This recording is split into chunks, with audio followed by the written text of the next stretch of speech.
daawadayaal waxaanu halka maanta magaalada Hargeysa kula kulnay aqoonyahan Cabdiraxmaan oo ah professor ka soo baxay jaamacadaha dalka Mareykanka kana soo shaqeeyay jaamacadaha isla dalka professor Cabdiraxmaan Shuruf oo kula kulnay magaalada Hargeysa isagoo xilligan ee ku sugan magaalada dalka Soomaaliland sanadihii u dambeeyay dhan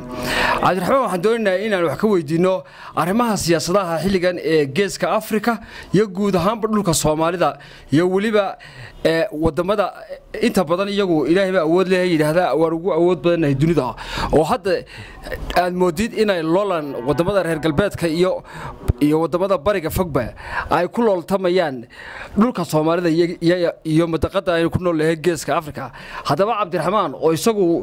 muddo dheer ka soo shaqeeyay dalalka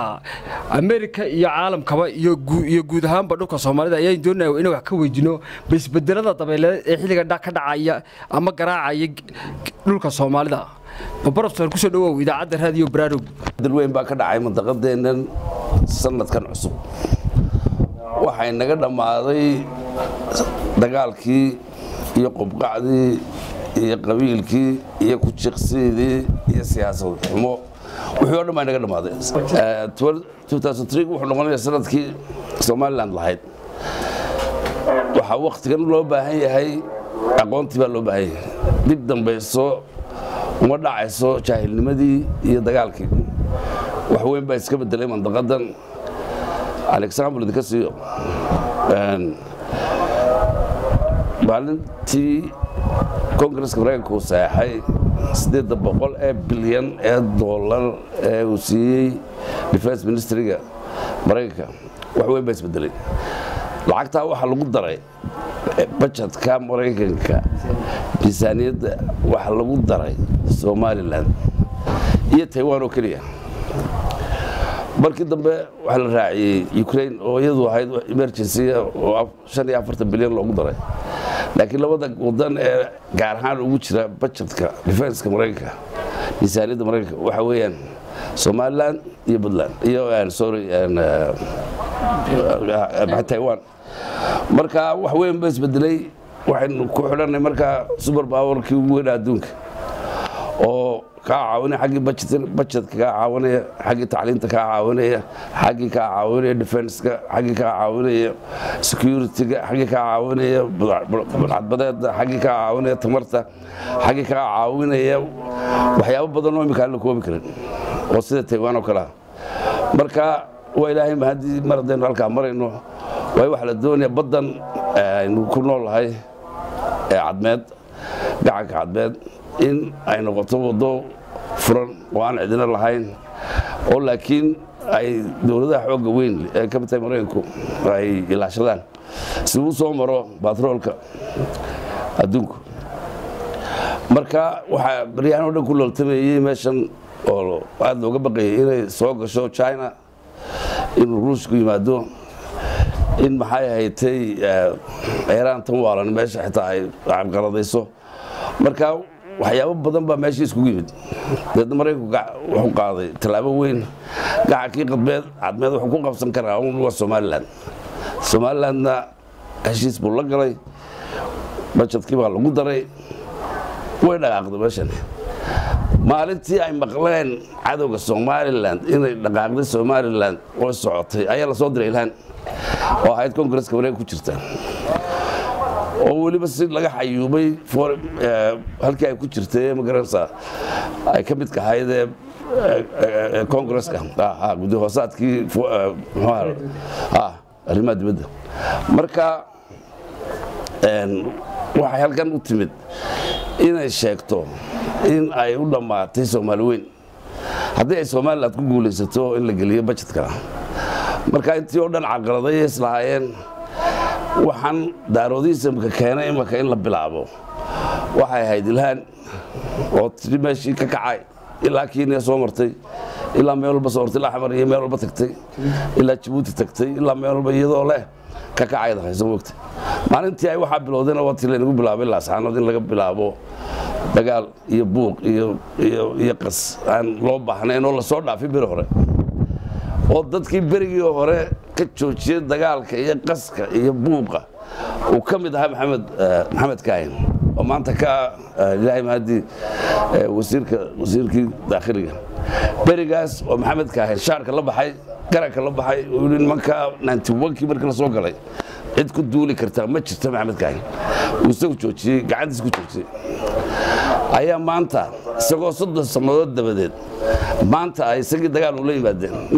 ninkii nabadda u keenay ee ka joojiyay wixii ku dhici lahaa meesha iyo wixii dagaalka ka dhici lahaa iyo qaski ka dhici lahaa waana ayaan daro maxamed kaahin ayaan darada ku dhacday uu ka hadli kara ilaa waa meeshii isagu badbaadiyay waxa weeyaan marka taa ka gudbo aniga maxamed kaahin kule meeshan shaarka ula bax waa inaad saddex taagtaa oo cadaysaa inaad adigu hadii ka joojiyay dagaalkan cidmooga dad gaar u baag anna ku baag laakiin waa inaad adigu ku dhawaaqdaa iyo odayaasha nool oo aad dadka ka dhaadhicisa sida dagaalka uga joojisay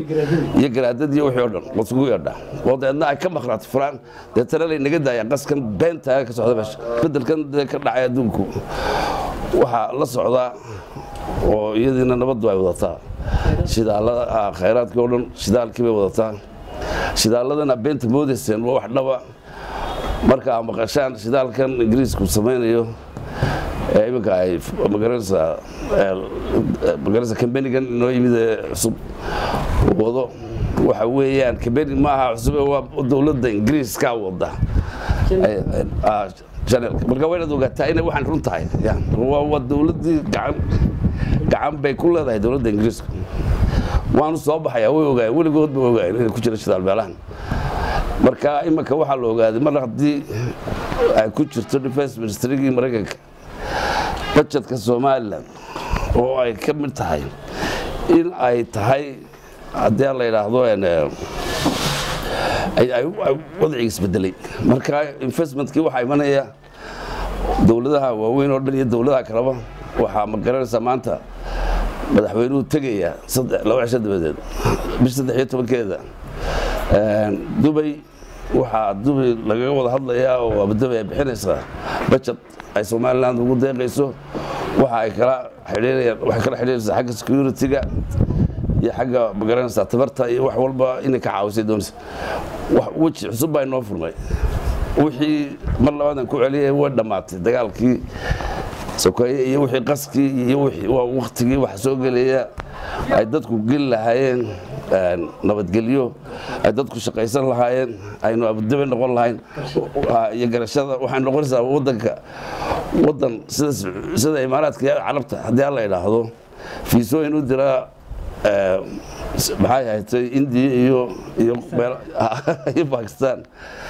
iyo Sri Lanka oo dadkeena meesha iyo Philippines waxaan u baahan dadkii waxa ku fikiri lahaa loo baahna ku jiqsi loo baahna magaranaysaa cay iyo dacaayad loo baahna carruurta yar journalismka baran ee wadankooda naab iyagoo sugeen ee lagu shaqaysto inay maalin walba war xuno been ka faafiyaan waxa loo baahan yahay oo aynu maaragtay maanta in isku waarnaa in uu telefishinka qaranku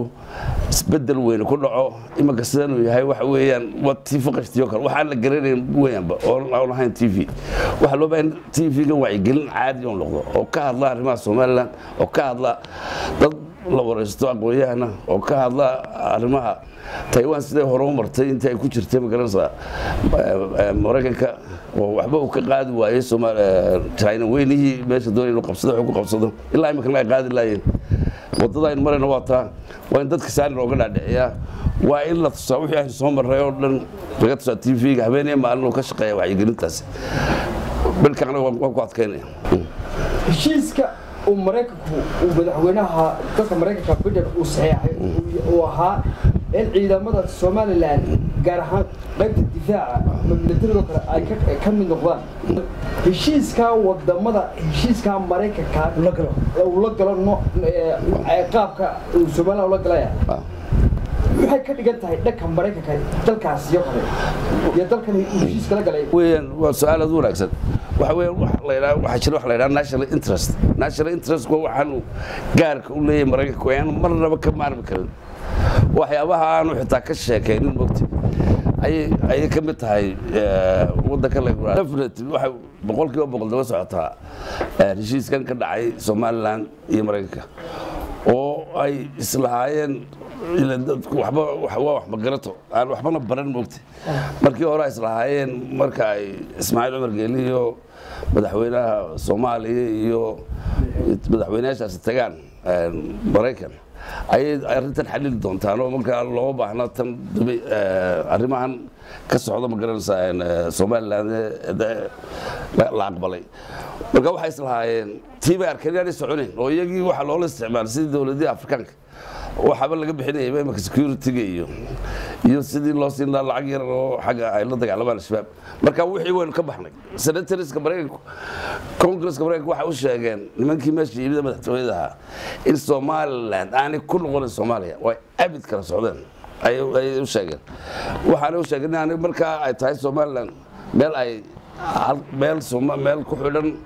qadiyadda Mareykanka taariikhda dib isku soo celisay Kenya madaxweyne Jomo Kenyatta iyo Prime Minister-kii Soomaaliya Maxamed Xaaji Ibrahim Cigaal waxa dhexdhexaadiyay san taariikhdu inoo sheegayso madaxweyne Zambia Kaunda waa ninkii Hargeysa yimid waqtiga dahriyaalay haddaan khaldanayn kaas baa dhexdhexaadiyay heshiiskaas Cabdiraxmaanow adaa joogay Mareykanka oo jaamacadda California ka baxay heshiiskaas iyo wuxuu ka dhignaa banoo sheeg su'aal aad u wanaagsan waxa weeyaan heshiiskan ay beriga Maxamed Ibrahim Cigaal isagoo Prime Minister uu ka bilaabay Kenya iyo Ethiopia waxay ahayd mid uu kaga hadlayay berigaas oo ay wax la yiraahdo shifto oo magaranaysa u dagaalamayay NFDD ay socdeen aad u xoog ahaayeen halka kalena ay Soomaali galbeed iyaduna xoog ahayd marka Maxamed Ibrahim Cigaal wuxuu isagu la yimid wax la yiraahdo detent wuxuu ahaa beriga socotay Mareykanka iyo Ruushka ay ku wada shaqayn jireen ay qaboweedo marka waxay doonayeen inaanay dagaal dhicin ay beriga tiyo kale u dabatana in Ibrahim Cigaal ka sameeyay Kenya iyo Ethiopia Kenya wax dhexdhexaadinayay sida uu sheegay saad Kenneth Kaunda oo ahaa madaxweyne Zambia tan kalena madaxweynaha boqolka Ethiopia waxa madaxweynaha Afrika muska marka si wanaagsan bay arrintaasi uu Cigaal uu qadiyada uga dhaadhicay inaan lagu xalili karin qadiyada Soomaaliya dagaal tiibana la isla wada qaatay dagaalkii waa meeshii ka baxay dabeetana qolooyinkii daarood waxay sameeyeen inay yiraahdaan in Cigaal baa meeshii ayaa waxaan keenay oo ka dambeeyay in dhulkayga la wareego oo Kenya qaataan iyo Ethiopia dabeetana dagaalkan markii Cabdirashiid lagu dilay laascaanood 69kii waxa ay arrin ay military ka dambeeyeen daarood oo ay doonayeen inay ku qabsadaan siyaasadda Soomaaliya ku bedelaan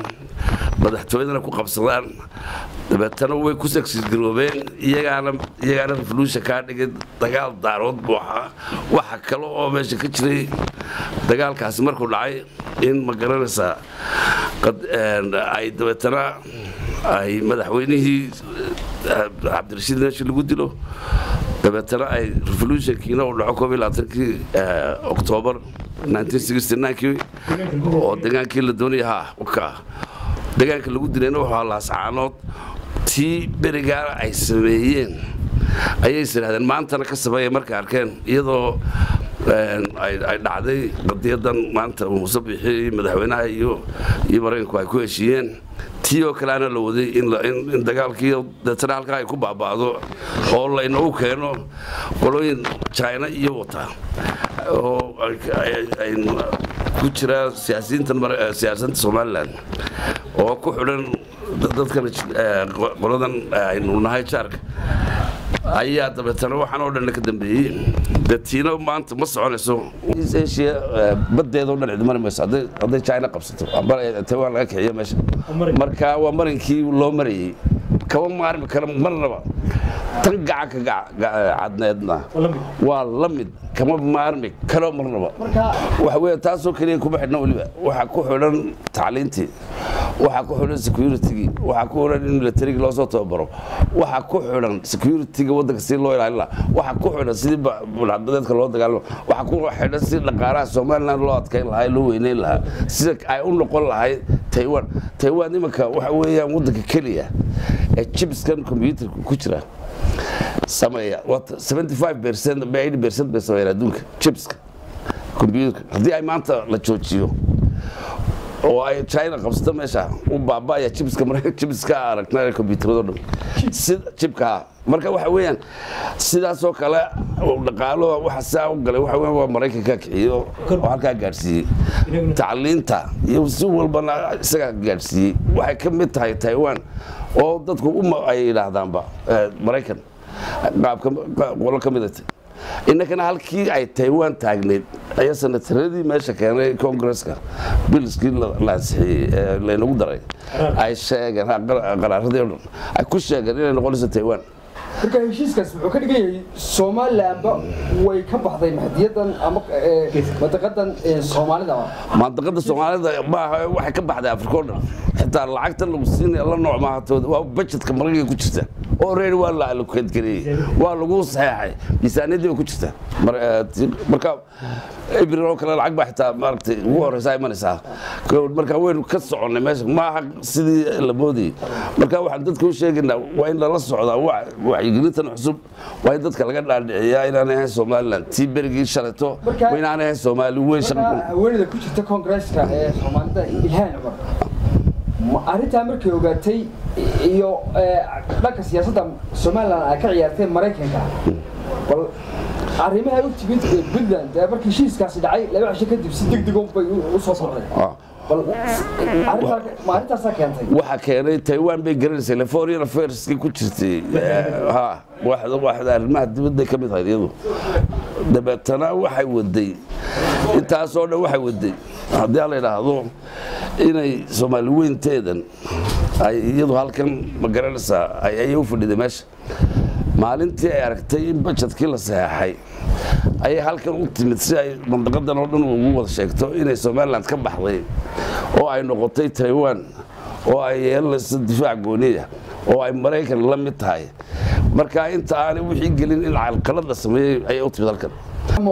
oo iyada laftigeeduna ay beeraha hadda arrimaha dhacay laftigeeda daarad ma arrimahaas ayay u sheegaysaa marka garoowe oo iyada beelaha ka soo jeedo sidani markii u timid ismida way la shirtay sida wararka xogaarka sheegayaan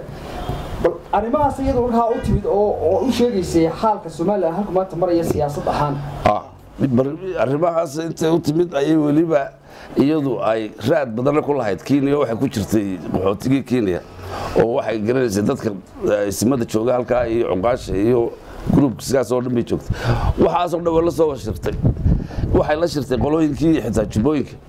waxay la shirtay Xamar waxay la shirtay Djibouti waxay la shirtay Haraga waxay la shirtay ilaa Ethiopia waxay anahaydna in daarood ku ka kaca meeshan oo daaroodiisan bay wada qabiila